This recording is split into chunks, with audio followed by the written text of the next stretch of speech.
Ladies and gentlemen, welcome or welcome back if you are a subscriber. Today's video, hopefully we will finish. Oh boy. Hopefully we're gonna finish the Jetta. So I have some spark plugs with me. I have the O2 sensor at my house. The secondary air pump should be here in 2 days or so. And then the only thing that's kind of on a delay are the ignition coils. But hopefully this is gonna be the video where I fully complete the Jetta, get it listed for sale, and move on to something else. I do have a new hood strut on the way, but that one is gonna be probably the last thing that arrives. So I'll have to somehow do this with recording, holding the hood open, and working on the motor. The hood strut isn't holding, so I'm just gonna do the work kind of off video. Plus it'll speed up the video a little bit. Stay tuned. A little longer than a few minutes later. Alright guys, I'm afraid I got some bad news. I'm gonna let it warm up and then I'll go for a drive, but looks like cylinder 1 and cylinder 3 had factory ignition coils. Cylinder 2 and 4 have been replaced. And cylinder 1 and 3, the spark plugs were pretty much soaked in oil. So yeah, not a good sign, but I'm gonna let it warm up. New plugs are in. I'm gonna clean up my tools and then go on a quick drive and see how it feels, if it performs well, and we'll go from there. Just went down the street. I mean, it pulls, and it pulls pretty darn hard. I think through first 2 gears, for sure, it spins the tires once the boost kicks in. 3rd gear, you feel it and it just pulls. There's no more stuttering that I felt before. But flooded spark plugs with oil is definitely still a concern.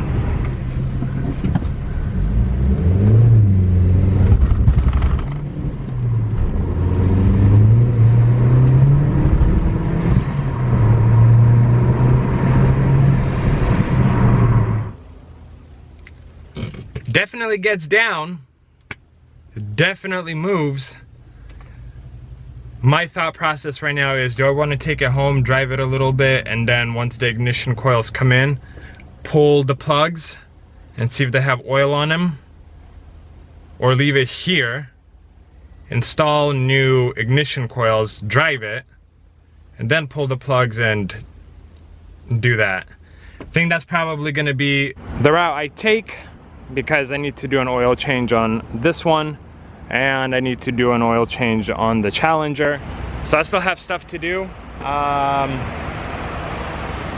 I think to some extent that's probably gonna be the safer option. So stay tuned, don't go anywhere. A few minutes later.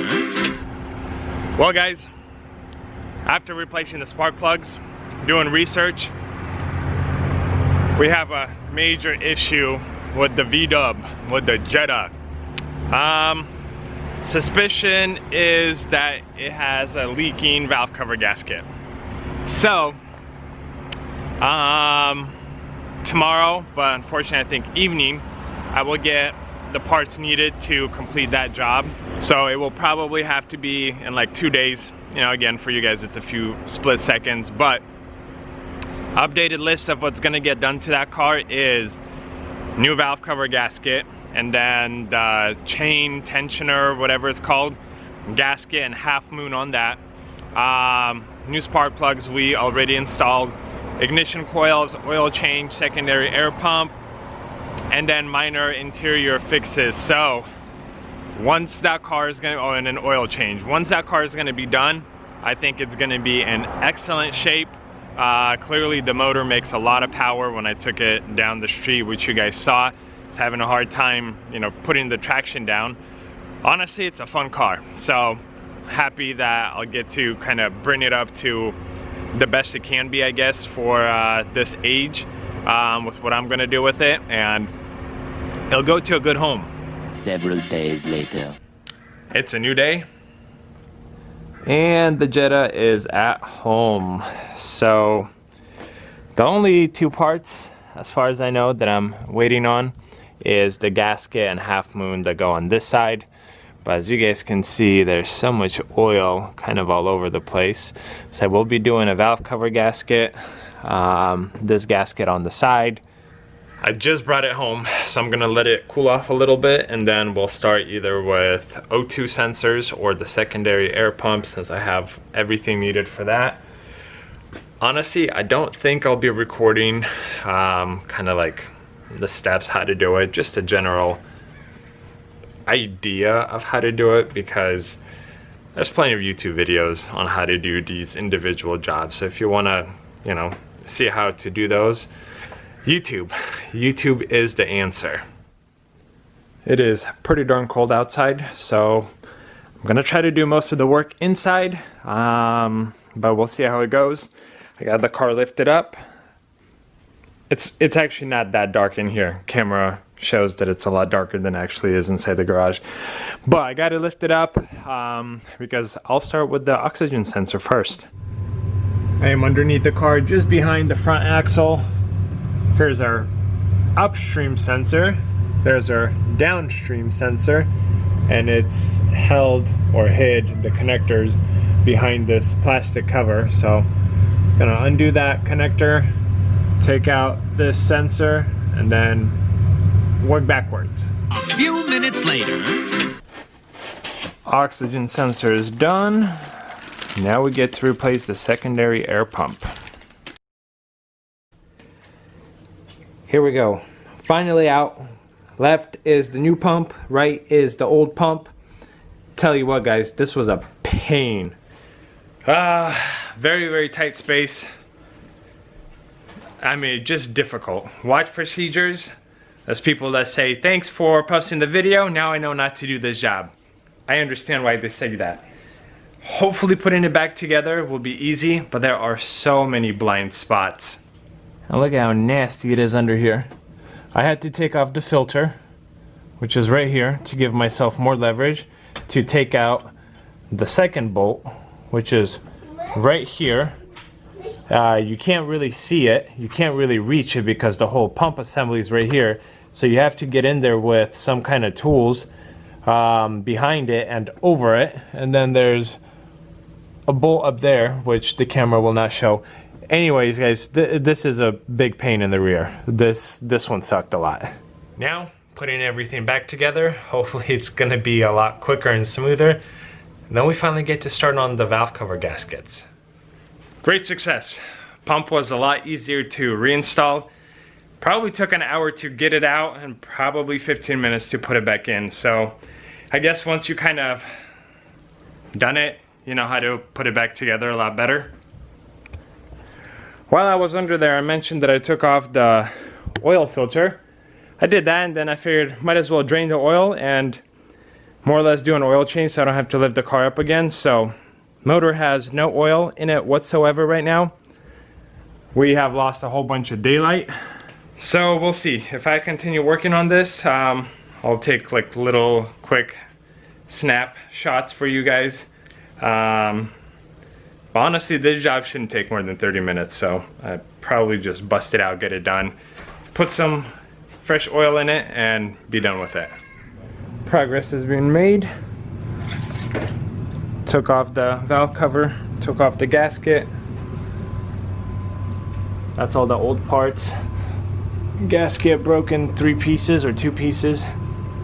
So next, I'm gonna be working on the gasket under here with the half moon, and then clean everything up the best I can, including that, and then put it back together. Soon after. Guys, nearly done. Putting fresh oil into the motor, got the gaskets replaced, cleaned it up as much as I could. And then we're gonna install new ignition coils, and this thing should be on the road again. Please excuse the very obnoxious lighting, but I think I put everything together. We're gonna start it for the first time. really hope I didn't screw up somewhere. So we still got our check engine light on, which I will need to clear. Okay, we are not in gear. She sounds great. Not that she sounded terrible before, but sounds good now, which means I didn't royally mess up somewhere.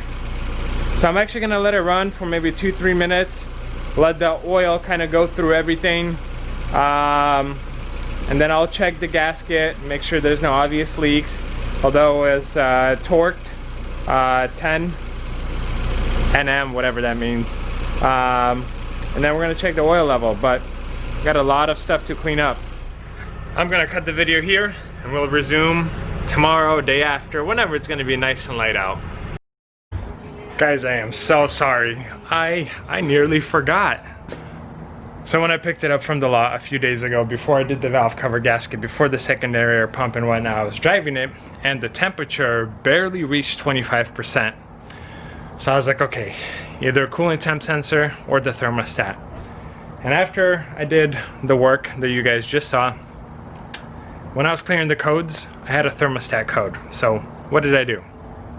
I bought a new thermostat. Well, this is a sensor, coolant temp sensor, and a new thermostat. This is the old thermostat, which actually doesn't look too bad, but this is the new one I bought. And I am just now finishing up installing it. So I put it in, I more or less tightened everything down. So now I just have to reconnect stuff.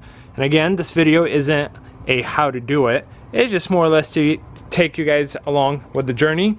The other thing I did was broke this hose, the secondary air pump hose, and broke it right there.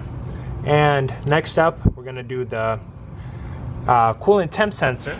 But I am getting to the point where I'm like super sick and tired of this car, because like the more I get into it, the more issues come up, the more I have to fix. And you know, the biggest plus side is whoever buys this car is gonna get, in my opinion, a very, very, very solid car. Off video, I'm probably like 7-8 hours of labor into this thing, replacing everything that I've done up to this point, and I don't know how much more I'm gonna spend on it, but my hands are cut up from the plastic, from the metal in the engine bay. My hands are huge, so tight spaces, it is very difficult to get in there. I'm struggling, genuinely I'm struggling. I don't remember the last time a car has frustrated me this much. But anyways, I'm continuing this process. Gotta put everything back together. Here's the hose. It's a one piece.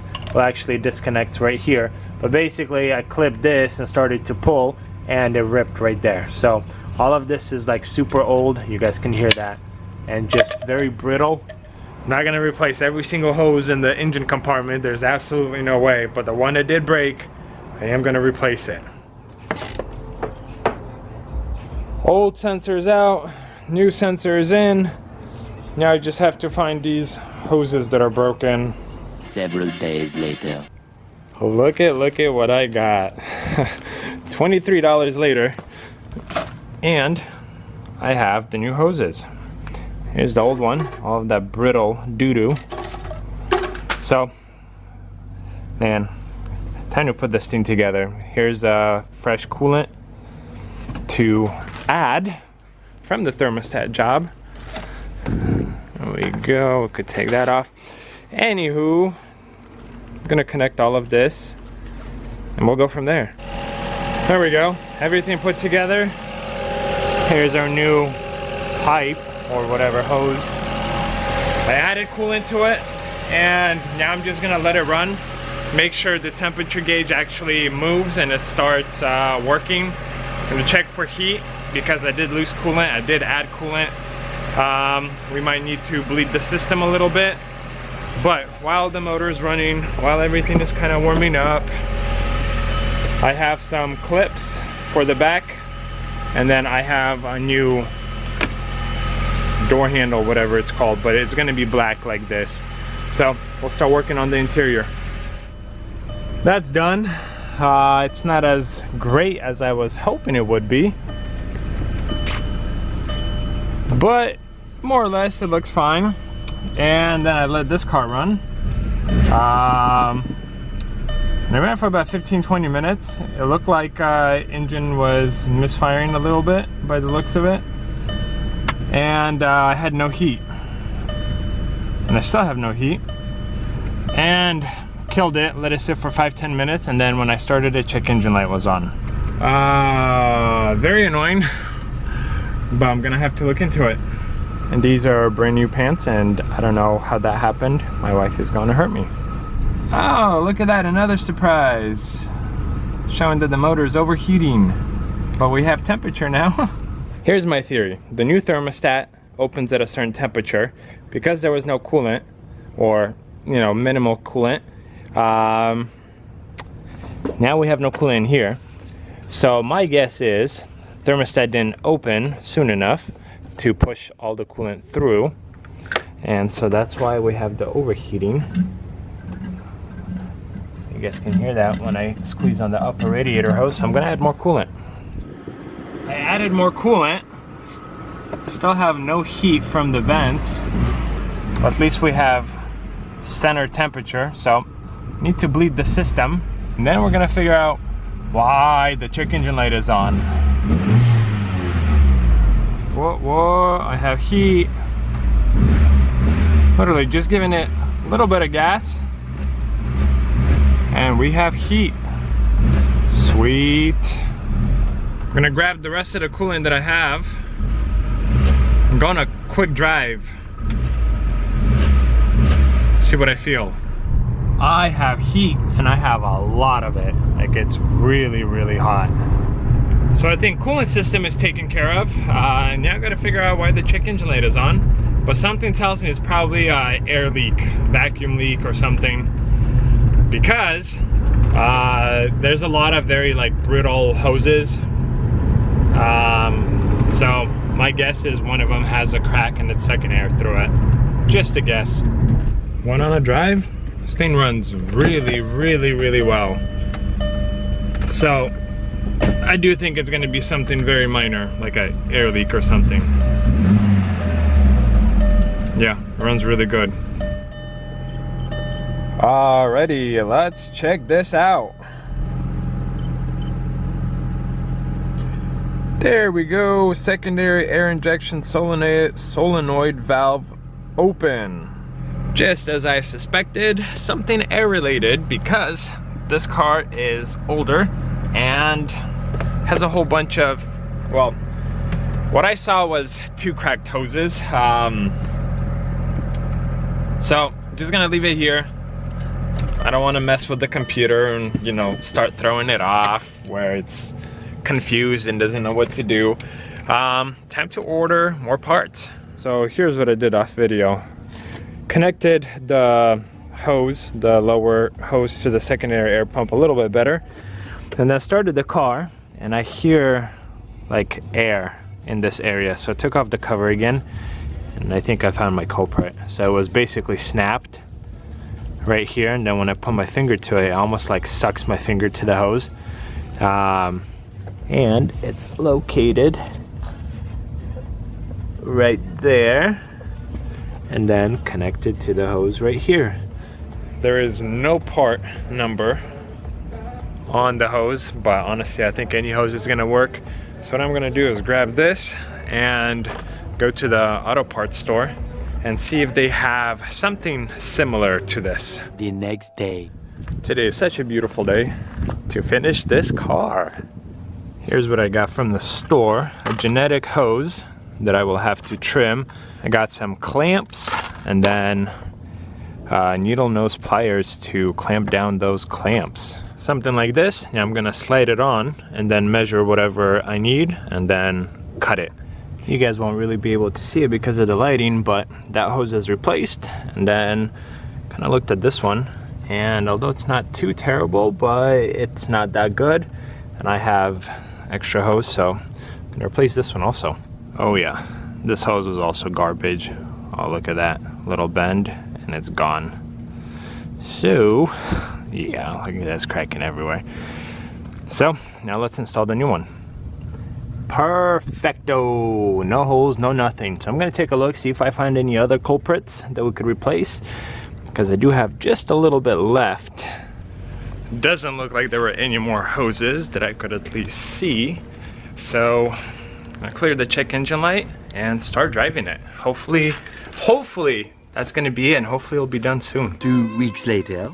Well guys, it's been about 2 weeks since I last worked on the Jetta, and I almost don't know how to break it to you guys. Fortunate but unfortunate. Unfortunately, video's coming to an end. Because I didn't complete the Jetta to the point where I wanted to complete it. But fortunately, Jetta has been sold. So here's kind of the story. I was working on the Jetta. I put in, I don't know, maybe over 10 hours. I would say at least 10 hours of labor into that car with everything I've done. And we're gonna run through the numbers very shortly so you guys will see exactly what I replaced on that car. And then I started to drive it, and it threw a code for a vacuum leak. So I was like, okay, I already replaced a few hoses. Maybe I missed something somewhere. Do I want to go down this rabbit hole and just, you know, completely take more or less everything apart and find what hose it could be? Or do I just want to forget about it, make my money and move on? So I cleared the code. I was like, well, let me drive it. Maybe something went funky. And the check engine light came on. And this time there wasn't a code for a vacuum leak. It was basically like DTC not ready, meaning that the car didn't go through a full cycle to like read all the computers. But I don't know why I threw a check engine code. But basically I was like, let me throw it online.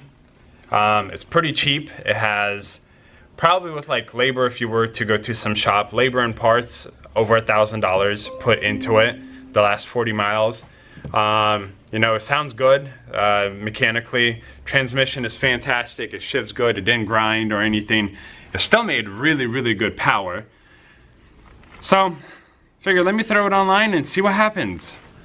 So that's exactly what I did. I put it up on my website, put it on Facebook, offer basically everything that I use, and I listed it for 2,000 bucks. And lo and behold, within a week or so, total I've had like maybe 70, 80 people reach out about the car.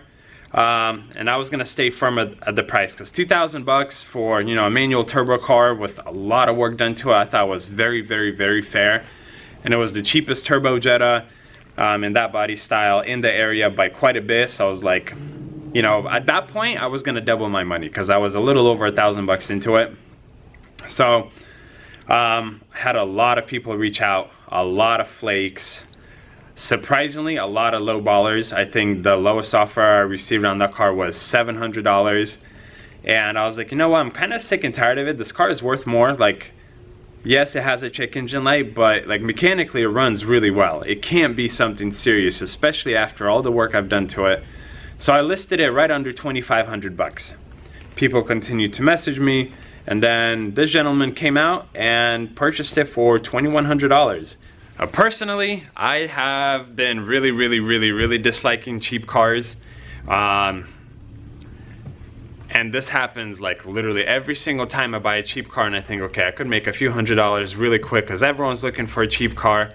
But honestly, the buyers I get with the cheap cars, like I mentioned before, a whole bunch of flakes, a whole bunch of low ballers, a whole bunch of people that just, you know, they kick tires. It's really annoying. So from those 70, 80 people who messaged me about the car, showed interest, I would say about 10 of them scheduled appointments to come look at the car. Only 3 of them came out to look at the car. 1 of them ended up buying it. The first one offered me $1,800 for it, and I was like, nope, price is firm at $2,000. The other one came out, started to ask questions, like he knew it was a good price, and I was like, yeah, I just turned down $1,800 the other day, and he goes, yeah, that's what I was gonna offer you. But he's like, well, whatever, I'll talk to my girlfriend about it, we'll see, and then I'll let you know in a few hours. He didn't let me know in a few hours. He messaged me the next day and he offered me $1,600, and I was like, dude, I told you I turned down $1,800 just the day before you. Like, why would I take $1,600 now? That's when I was kind of annoyed, and I was like, I'm gonna raise the price. I raised the price, and then the following day I sold it for $100 more. So kind of moral of the story, sometimes when you price cars a little bit higher, you will get better buyers. Guys, check out this rainbow. Sorry, I get distracted easily. I'm not disappointed that I didn't finish it. And, you know, I nearly doubled my money. So as much as I don't like the clientele that comes with buying cheap cars, I was thinking about it like literally a few days ago. I double my money on almost every single cheap car that I bought. In some instances, I triple my money. So it's worth buying cheap cars. As much of a pain in the rear as they can be, as long as they don't have any major mechanical issues, there will always be buyers for cheap cars. Okay, so this was a 2000 Jetta, 1.8 turbo.